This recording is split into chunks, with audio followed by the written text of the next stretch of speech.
ஜெபம் செய்வோம். நம்முடைய ஆண்டவர் சிலுவையிலே மொழிந்த இந்த 5வது வார்த்தை அவருடைய தாகத்தை வெளிப்படுத்துகிறது. ஆண்டவரே, இந்த தாகம் என்னதென்று நாங்கள் அறிந்து கொள்ள உதவி செய்யும். நீர் எங்களோடு பேசும், எங்கள் சிந்தைகளை ஒருமுகப்படுத்தும். இயேசுவின் நாமத்தில் ஜெபிக்கிறோம் நல்ல பிதாவே, ஆமென். ஆண்டவராகிய இயேசு கிறிஸ்து 100% அவர் மனிதனாகவும் தெய்வமாகவும் வாழ்ந்தார். பிதாவுக்கு ஒரே தன்மை உடையவர். ஆனால் மனிதனாக வாழ்ந்து தன்னுடைய இரத்தத்தை சிந்தும்படி, இந்த முழு உலகத்திற்கு மீட்பை தரும்படி அவர் பூமிக்கு அனுப்பப்பட்டார். தன்னுடைய ஊழிய நாட்கள் நிறைவடைந்தவுடன் அவர் ஆண்டவருடைய திரு சித்தத்தின்படி அந்த மரண நேரத்தை நெருங்கி கொண்டிருந்ததை அல்லது மரணத்தின் வழியே போய் கொண்டிருந்ததை இந்த வார்த்தைகளின் வழியாக நாம் தியானிக்கிறோம். நமக்கு விவரம் அறிந்த நாள் முதல் பெரிய வெள்ளிக்கிழமையின் வார்த்தைகள் நமக்கு மனப்பாடமாக பரிச்சயமாய் தெரியும். இந்த 5வது வார்த்தை எப்படிப்பட்டது? இதை நாம் நன்கு அறிந்திருக்கிறோம். இயேசு கிறிஸ்து சிலுவையில் பேசிய அந்த 7 வார்த்தைகளுமே மனிதனாக சில காரியங்களை அவர் வெளிப்படுத்துகிறார், தெய்வமாக சில காரியங்களை அவர் வெளிப்படுத்துகிறார்.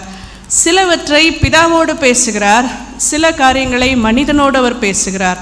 இந்த குறிப்பிட்ட வார்த்தையை அவர் மனித தன்மையோடு இதை வெளிப்படுத்துவதை நாம் பார்க்கிறோம். அவர் நம்மை போன்றவராக இந்த பூமியிலே வாழ்ந்தார் என்பதை நாம் சுவிசேஷங்களிலே நிறைய சம்பவங்கள் வாயிலாக வாசித்திருக்கிறோம். குறிப்பாக இந்த நான் தாகமாயிருக்கிறேன் என்கிற இந்த வார்த்தை எப்படிப்பட்டது? இந்த மும்மணி தியானத்திலே பொதுவாக ஆலயங்களிலே குளிர்பதனங்கள் அல்லது குளிர்பானங்கள், நீர்மோர் எல்லாம் வைக்கப்பட்டிருக்கும். இதற்கான காரணம் என்ன? ஏன்னா இது பகல் நேரம், வெயில் நேரம், கோடை காலம். இந்த வெயிலின் உச்சி, இந்த அகோரத்திலே 3 மணி நேரம் இவர்கள் தொடர்ச்சியாக அமர்ந்திருப்பது கடினமான காரியம். அதனாலே அவர்களுக்கு உதவி செய்ய வேண்டும் என்று சொல்லி இந்த ஆகாரங்கள் எல்லாம் நமக்கு வைக்கப்பட்டிருக்கிறது. நம்ம எல்லாருமே டீஹைட்ரேட் ஆயிடுவோம், நம்முடைய நீர்ச்சத்து குறைய ஆரம்பிக்கும் இந்த வெயிலில். அதுவும் இது ஆஸ்பெஸ்டாஸ் ஷீட்டு, இங்கே ரொம்ப தான் கஷ்டப்பட்டுட்ருப்பீங்க. ஆனாலும் உதவிக்காக வைக்கிற குளிர்பானங்கள் நிறைய நேரத்தில் உபத்திரவமாய் மாறிவிடுகிறது. அதற்காகவே எழும்பி போய் ஆலய ஒழுங்குகள் கொஞ்சம் டிஸ்டர்ப் ஆவதும் ஒரு விதத்தில் நடக்கிறது.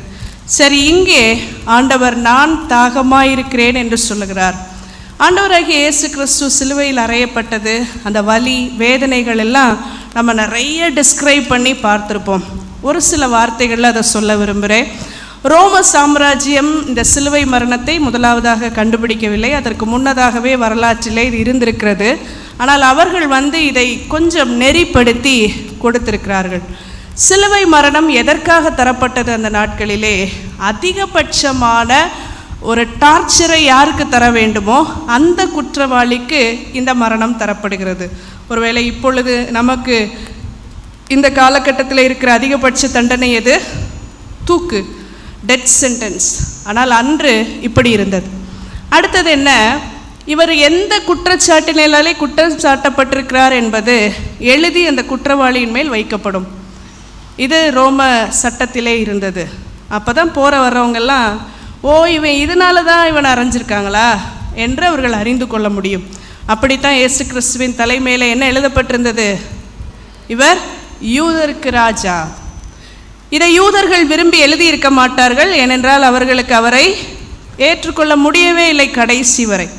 ஆனால் ரோம சட்டத்தின்படி அந்த பிலாத்துவின் கட்டளை என்னவாக இருந்தது? யோவான் 19 இதை வாசிக்கிறோம். நான் எழுதியது தான்றார். ஏன்? ராஜாவே ஆனாலும் அவரையும் நான் சிறுமைப்படுத்துவேன்.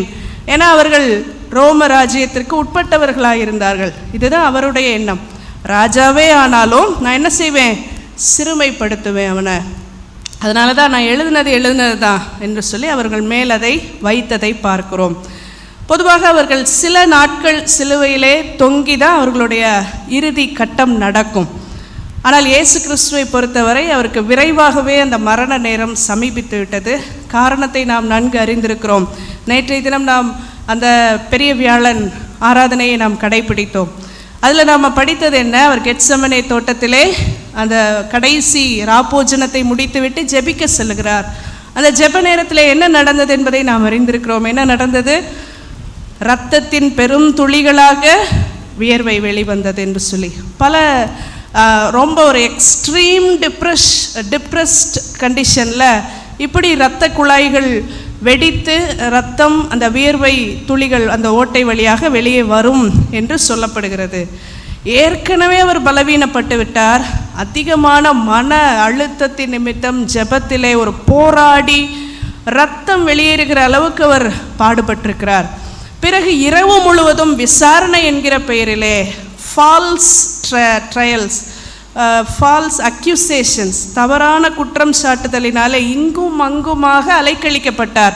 அப்போ ராத்திரி முழுசு ஒரு நபரை இங்கே போ, அங்கே போ, திருப்பி போ, இப்படி வா, அலைக்கழித்து அவர் பலன் இழந்தவராகத்தான் சிலுவைக்கே போனார். அங்கே சிலுவை மரணத்தோடு அந்த கசை அடிகள் அடைக்கப்படும். நமக்கு தெரியும் அதை அடித்தா எப்படி இருக்கும்னு நிறைய நம்ம படங்களில் பார்த்துருக்குறோம். முதலாவது பின்புறத்தை அடிப்பாங்களாம். அடித்த உடனே இந்த சதை கிழிந்து வருமா, இதுதான் அவர்களுடைய ஃபஸ்ட்டு அடிக்கிறது. பிறகு அவர்கள் ஆணியிலே அடிக்க போகும்போது ஏற்கனவே ஒரு உடம்புல நிறைய ரத்தம் போயிடுச்சு. ஆணிகள் அந்த மைய நரம்புகளை கிழித்து கொண்டு உள்ளே போகும், அதிலே ரத்தம். பிறகு அந்த சிலுவையோடு கிழிந்த சதை பகுதி தொடும்போது ஏற்படுகிற வலியும் வேதனையும் ரத்தமும் அது தாங்கோன்னா வேதனை. இப்படி இவர்கள் தொங்க வைக்கப்படுகிறார்கள். ஒவ்வொரு முறையும் மூச்சு எடுக்க மிகுந்த சிரமம். ஏன்னா மூச்சு விடுறதே ஒரு பெரிய பாடு. அங்கே 3 ஆணிகளுக்குள்ளே சரீரத்தை அவர் நிறுத்தி கொண்டார். ஒவ்வொரு முறை மூச்சு விடணுன்னாலும் நிமிரணும். நம்ம உடல் அமைப்பு அப்படி தான் இருக்குது. அந்த இடத்துல அதை அவரால் செய்ய முடியாது. வலியோடு கூட தான் அவர் சுவாசித்திருப்பார்.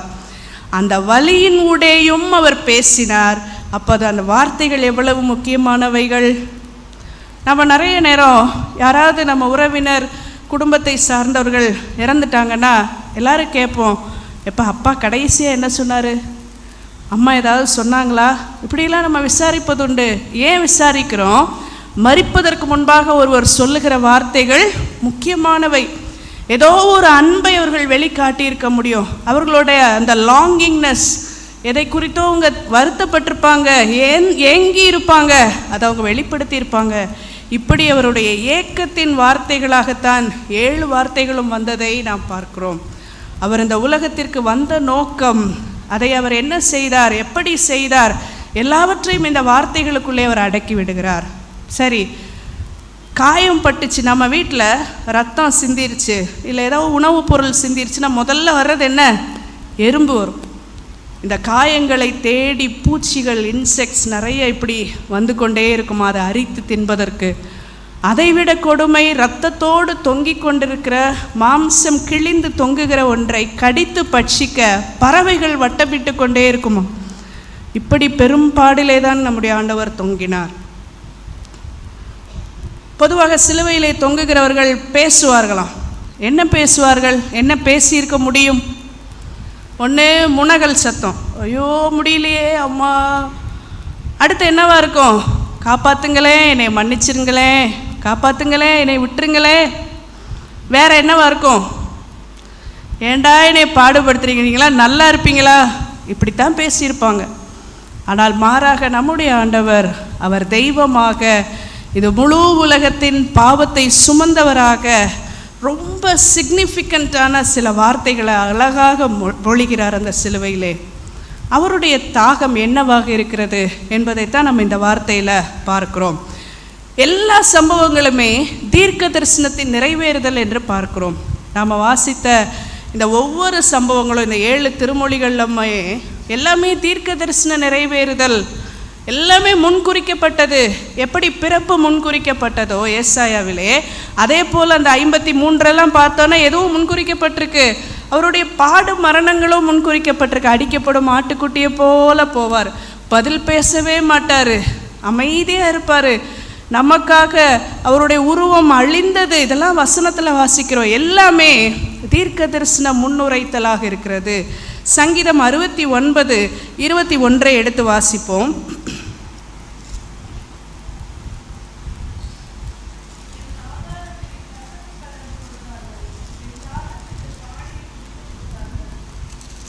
இந்த 69:21 அவர்கள் கொடுத்த அந்த கசப்பான காடியை பற்றி சொல்லப்பட்டிருக்கிறது. இதே போல அவர்கள் ஆடையை பங்கிட்டதையும் தாவீது அங்கு தீர்க்க தரிசனமாக சொல்லியிருக்கிறார். தாவீது ஒரு தீர்க்க தரிசியாக இருந்திருக்கிறார். இந்த கசப்பு கலந்த காடி எதற்காக தரப்படுகிறது? அதிலே உள்ள ஒரு தன்மை அவர்களை வலி மறக்க செய்யுமா? பாவம் சாகும்போது வலி இல்லாமல் சாகட்டும், அவன் ரொம்ப போட்டு பெனாத்துறான், இதை கொடுப்போம், கொஞ்சம் அமைதியாவது சாவான், வலி இல்லாமல் சாகட்டும், இதற்காக அது தரப்படுகிறது. மார்க்கு 15:23 என்ன வார்த்தை சொல்லப்பட்டிருக்கு வாசிப்போம். மார்க்கு 15:23.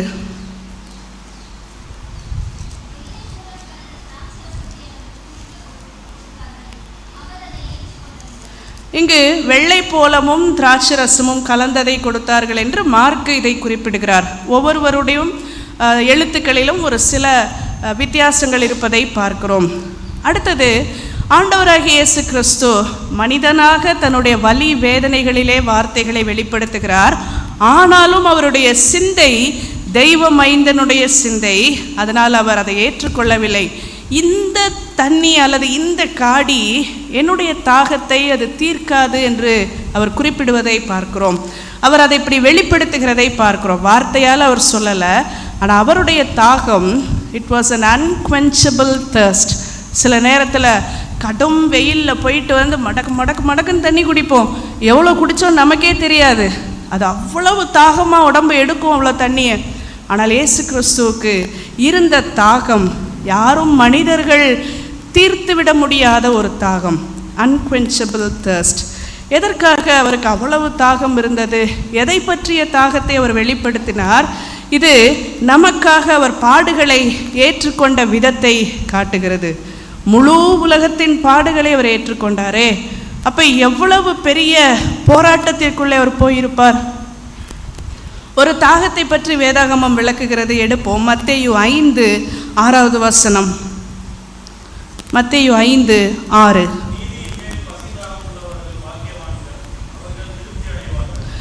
நீதியின் மேல் பசி தாகம், நீதியின் மேல் ஆசை உள்ளவர்கள், நீதியின் மேல் வாஞ்சை உள்ளவர்கள் என்ற பதத்தை தாண்டின பதம் இது.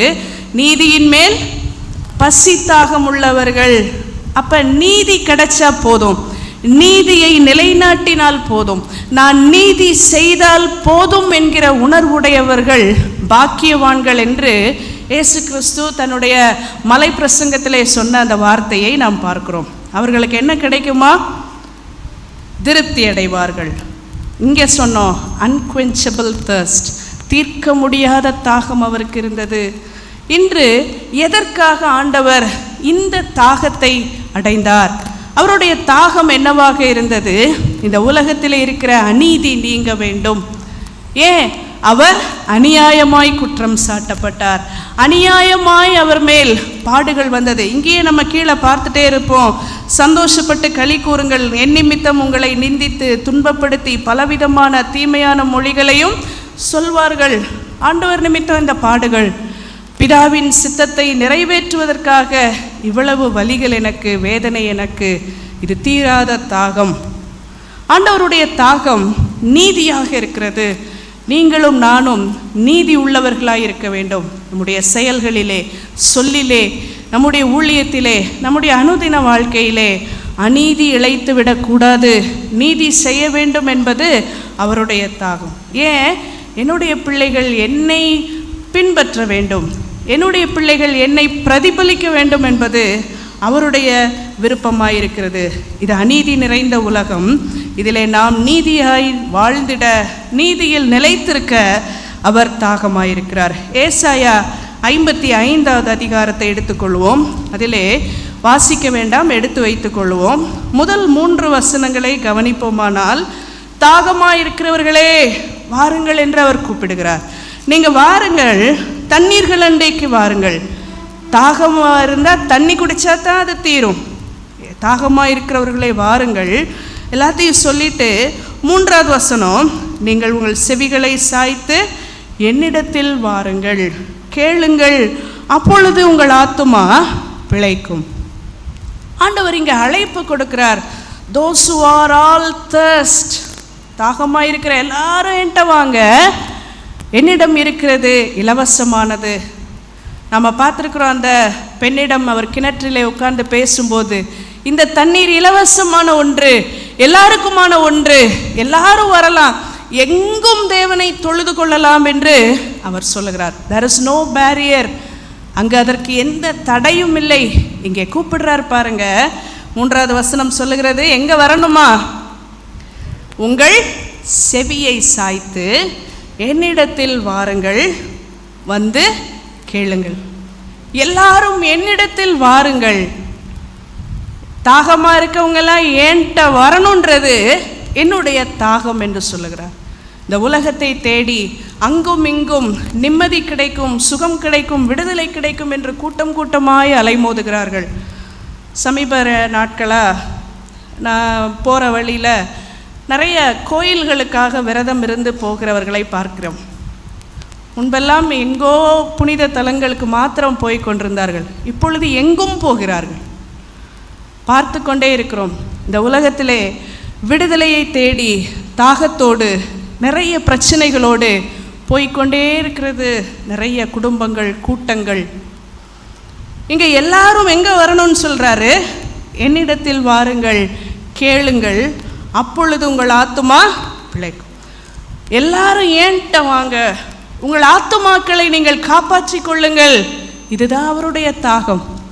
அவருக்கு இப்போ ஒரு விதமான உணர்வு, நான் கடைசி நேரத்தை எட்ட போகிறேன், நான் வந்த நோக்கத்தை முடித்தேனா? எல்லாரும் சிலுவை வழியாக தானே ரட்சிக்கப்பட முடியும், இந்த தாகம் எனக்கு தீரலையே, எல்லாரும் பிழைக்கணுமே, எல்லாரும் தப்பு வைக்கப்படணுமே. இதுதான் அவருடைய தாகமாக இருந்தது. ஒரு சின்ன பொண்ணு இந்த குட் ஃப்ரைடே சர்வீஸில் உட்காந்துட்டு, ஏன்னா இதில் தான் பிள்ளைங்களையும் உட்கார வச்சுருப்போம், நான் இங்கே குட்டி பிள்ளைகளை காணோம். அதில் ஒரு பாப்பா சொன்னிச்சான், எவ்வளோ தாகமாக இருக்காருன்னு பேசுகிறாங்களே, யாராவது போய் தண்ணி கொடுத்தீங்களாடா? ரொம்ப லிட்ரலாக நம்ம இப்படி தான் புரிந்து கொள்ள முடியும். நானாக இருந்தால் போய் அவருக்கு வேகமாக தண்ணியை கொடுத்துருப்பேன். பாவி பையில் போய் என்ன கொடுத்தாங்க? காடியை கொடுத்துட்டேன். நாம் எல்லாருமே சிலுவையில் அறையப்பட்ட இயேசுவை தண்ணீரை கொடுத்து அவருடைய தாகத்தை தீர்த்து விடலாம் என்று நினைக்கிறோம். அவருடைய தாகத்திற்கு தண்ணீர் பத்தாது. அவர் ஆத்துமாக்களின் மேல் தாகம் உள்ளவர்களாக இருக்கிறார். என்கிட்ட வாங்க, நீங்கள் என் வழியாக வந்தால் தான் உங்களுக்கு மீட்பு. இந்த உலகத்தில் வேறு எதுவுமே உங்களை கரை சேர்க்க முடியாது என்பதை சொல்லுகிறார். இதுதான் அவருடைய தாகம். இன்னொரு ஒருவனாகிலும் தன்னுடைய ஆத்துமாவை நஷ்டப்படுத்தி கூடாது என்பதை சொல்லுகிறார். உலகம் முழுவதையும் ஆதாயப்படுத்தி கொள்ளலாம், ஆனால் ஆத்துமாவை இழந்து விட்டால் அதனால் பலன் என்ன? இந்த உலகம் தவறாக நம்பிக்கொண்டிருப்பது எதை? நான் நற்செயல்கள் செய்தால் கரை சேர்ந்து விடலாம் என்று நினைக்கிறது. நற்செயல்களுக்கும் பலன் உண்டு. கொர்நேலியுவின் தான தர்மங்களை ஆண்டவர் கணக்கிலே கொண்டார். தொற்காலின் தான தர்மங்களை ஆண்டவர் கணக்கிலே கொண்டார். ஆனால் அது மாத்திரம் நம்மை கரை சேர்த்து விட முடியாது.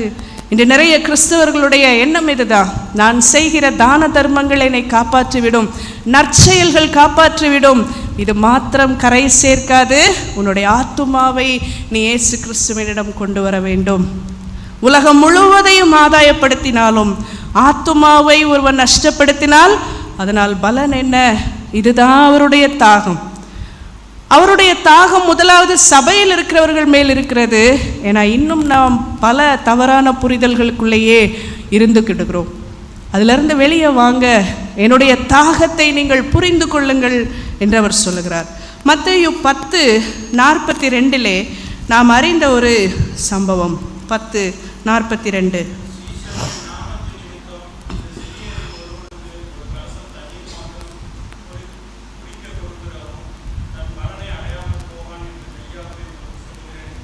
சீஷர்களை ஆண்டவர் ஊருக்குள்ளாக அனுப்புகிறார். போங்க, ஊழியம் பண்ண போங்க. அப்போ உங்களை ஏற்றுக்கொள்ளுகிறவன் என்னை ஏற்றுக்கொள்ளுகிறான். உங்களை பார்த்து நீங்கள் சீஷன் என்பதனாலே ஒரு கலசம் தண்ணீர் கொடுத்தாலும் அவர்களுக்கு என்ன இருக்கா? அதற்குரிய பலன் உண்டு. இன்று ஊழியத்தையும் அல்லது ஆண்டவருடைய நாமத்தை பறைசாற்றுகிறவர்களையும் நாம் இப்படி ஏற்றுக்கொள்ள வேண்டியது அவருடைய தாகமாயிருக்கிறது. ஏன் நீங்களும் நானும் ஏதோ ஒரு விதத்திலே அந்த ஒரு கலசம் என்பது என்ன? ஒரு லிட்டில் அமௌண்ட், சிறிய விதத்திலாவது நாம் அதற்கு பங்களிக்க வேண்டும் என்று விரும்புகிறார். இதுதான் அவருடைய தாகம். நம்ம உடனே லிட்டரலாக வர்றவங்களுக்கு வாசலில் வச்சு ஒரு செம்பு தண்ணி கொடுத்தா போதும்னு நினச்சிட வேண்டாம். ஏதோ ஒரு வகையிலே ஒரு சிறிய அளவிலாவது நம்முடைய பங்களிப்பை அதற்கு செய்யும்போது அதற்கேற்ற பலன் உண்டு. இது ஆண்டவரின் தாகமாய் இருக்கிறது. சீஷன் என்கிற நாமத்தினாலே ஒருவரை ஏற்றுக்கொள்வது. கடைசியாக மத்தேயு 25 இதிலே ஆண்டவர் வெள்ளாடுகளையும் செம்மறியாடுகளையும் பிரிக்கிறார். வலது பக்கத்திலும் இடது பக்கத்திலும் அவர் நிறுத்துகிறார். நிறுத்தும் போது வரிசையாக அவர் ராஜ்யத்துக்கு அடுத்த ஓமைகளையாக பேசிக்கொண்டே வருகிறார். 31 வாசிச்சா மகிமையுள்ள சிங்காசனத்திலிருந்து வருகிறார். 32 மேய்ப்பன் என்ன செய்கிறான்? செம்மறியாடுகளையும் வெள்ளாடுகளையும் பிரிப்பதை போல பிரிக்கிறார். யார் வலது பக்கத்தில் இருக்கிறார்? அவருடைய வலது பக்கத்தில் செம்மறியாடுகள், இடது பக்கத்தில் வெள்ளாடுகள் நிறுத்தப்பட்டிருக்கிறது. இப்போ ஆண்டவர் பேசுகிறார் பாருங்க. நான் பசியாயிருந்தேன், போஜனம் கொடுத்தீர்கள், தாகமாயிருந்தேன், தீர்த்தீர்கள், அந்நியனாயிருந்தேன், என்னை சேர்த்து கொண்டீர்கள் சொல்கிறார். அவங்க சொல்கிறாங்க, அந்த நீதிமான்கள் எப்போ ஆண்டவரே இப்படி வந்தீங்க? நாங்கள் எப்போ உங்களுக்கு கொடுத்தோம்? எப்போ சாப்பாடு கொடுத்தோம்? எப்போ வஸ்திரம் கொடுத்தோம்? எப்போ தண்ணி கொடுத்தோம்? நாங்கள் எப்போ கொடுத்தோம்? அந்த ஆண்டவர் சொல்கிறார் பாருங்க. அதற்கு ராஜா பிரதியுத்தரமாக, மிகவும் சிறியராகிய என் சகோதரரான இவர்களில் ஒருவனுக்கு நீங்கள் எதை செய்தீர்களோ அதை எனக்கே செய்தீர்கள். ஒருவேளை இன்னைக்கு உணர்ச்சி வசப்பட்டு சிலுவையில் தொங்குகிற அவருடைய தாகத்தை நான் எப்படியாவது தனித்திர மாட்டேன்னா நினச்சா ஆண்டவர் சொல்கிறார், இவர்களுக்கு எதை செய்தீர்களோ அதை எனக்கே செய்தீர்கள். யாருக்கு? The least, poor, downtrodden, ஒதுக்கப்பட்ட, புறம் தள்ளப்பட்ட, நம்மோடு சமமாய் அமர வைக்கப்பட தகுதியற்றவர்கள் என்ற லேபிளில் இருக்கிறவர்களுக்கு நீங்கள் எதை செய்தீர்களோ அதை எனக்கே செய்தீர்கள். நான் முதல்ல சொன்னேன், தான தர்மம் மட்டும் செஞ்சு திருப்தி ஆயிட வேணாம், ஆத்துமாக்கள் ஆண்டவரிடம் வரணும். ஆனால் இங்கே தான தர்மங்கள், எளியவர்களை நேசித்தல், பாவிகளை ஏற்றுக்கொள்ளுதல். நாம் பார்த்துருக்குறோம். இயேசு கிறிஸ்து அங்கே சீமோனுடைய வீட்டுக்கு போகிறார். உடனே எல்லாரும், இவர் பார் பாவியாகிய வீட்டிலே அவன் ஆயக்காரன் வீட்டில் உணவு இருந்தாரே, சகைய வீட்டுக்கு போகும்போது பாவியான மனுஷன் வீட்டுக்கு போகிறாரே. இந்த சமுதாயம் ஒரு சிலரை ஒதுக்கி வைத்து கொண்டே இருக்கிறது ஃபார் வேரியஸ் ரீசன்ஸ். ஆனால் ஆண்டவர் சொல்கிறாரு, நான் சிலுவையிலே சிந்தப்பட்ட ரத்தம் எல்லாருக்குமானது, எல்லாரும் என்னிடம் வர வேண்டும் என்பதே என்னுடைய தாகம். இந்த தாகத்தை தீர்ப்பதற்கு இந்த சபை என்ன செய்ய போகிறது? இன்னொரு லெந்து காலமும் முடிந்து விட்டது. நாம் என்ன செய்ய போகிறோம்? எப்படி பிரயாசப்பட போகிறோம்? அவருடைய தாகம் நமக்கு புரிகிறதா? வெறும் தண்ணீரை கொடுத்து அடக்குவதற்கு இது மனிதனுக்கு ஏற்படுகிற சாதாரண தாகம் அல்ல. ஆண்டவருடைய விருப்பம் என்ன? நாம் நீதி செய்ய அவர் விரும்புகிறார். எல்லாரும் அவரிடம் வர அவர் விரும்புகிறார். இது அவருடைய தாகமாய் இருக்கிறது. உலகம் முழுவதையும் ஆதாயப்படுத்தி கொண்டு உன்னுடைய ஆத்துமாவை நஷ்டப்படுத்தினால் அதனால் ஏற்படும் தண்டனை என்ன? உன்னை காப்பாற்றிக்கொள், ஆத்துமாவை ஆண்டவரிடம் கொண்டு வா. இதை பற்றின தாகம் அவருக்கு. இன்னைக்கு நம்ம பார்க்குறோம், உலகம் முழுசும் நிறைய மூட நம்பிக்கைகளில், நிறைய அவமான நம்பிக்கைகளுக்கு பின்பாக கூட்டம் கூட்டமாக மக்கள் போய் அவர்கள் மாட்டிக்கொள்வதை பார்க்கிறோம். எது வழி என்று தெரியாதவர்கள். இங்கே ஆண்டவர் சொல்கிறார், என்னிடம் வாருங்கள். அவர்கிட்ட கொண்டு போய் சேர்க்கிறது தான் அவருடைய தாகத்தை தணிக்கிற ஒரே வழி. அடுத்து நாம் பார்த்தா, இந்த சிறியரில் ஒருவருக்கு சீஷன் என்கிற நாமத்திலே ஒரு கலசம், ஏதோ ஒரு விதத்திலே அவருடைய வார்த்தைகள் பரவுவதற்கு, ஊழியம் நடைபெறுவதற்கு உதவி செய்வோம். அடுத்து பார்த்தோம், இந்த சிறியரில் எளியவர்கள் புறந்தள்ளாமல் அவர்களுக்கென்று நீங்கள் எதை செய்கிறீர்களோ. சிலரை பாவி என்று ஒதுக்கி வைத்திருப்போம், சிலர் தேரவே மாட்டாங்க நம்ம ஒதுக்கி வச்சுருப்போம், சிலரை ஒன்றும் செய்ய முடியாதுன்னு ஹோப்லெஸ் அப்படி லிஸ்ட்டில் வச்சுருப்போம். ஆனால் அவர்களுக்காகவும் என்னுடைய இரத்தத்தை சிந்தினேன் என்கிறார். எல்லாரும் என்னிடம் வர வேண்டும் என்பதே என்னுடைய தாகம். இந்த தாகத்தை புரிந்து கொள்ளும்படி நாம் உணர்வுள்ளவர்களாக இருக்கிறோமா? ஒரு நிமிடம் நம்மை ஆராய்ந்து பார்ப்போம். கண்களை மூடி ஜெபம் செய்வோம். ஆண்டவரே, நீர் சரீரத்திலே தாங்கொண்ணாத சித்திரவதை அனுபவித்தீர். எங்களுக்காக நீர் உம்முடைய சரீரத்தை பிற்கப்பட ஒப்பு கொடுத்தீர். எங்களுக்காக கடைசி சொட்டு ரத்தம் வரை சிந்தினீர். இவ்வளவு பாடுகளும் இந்த ஆத்துமாக்களுக்காகத்தானே.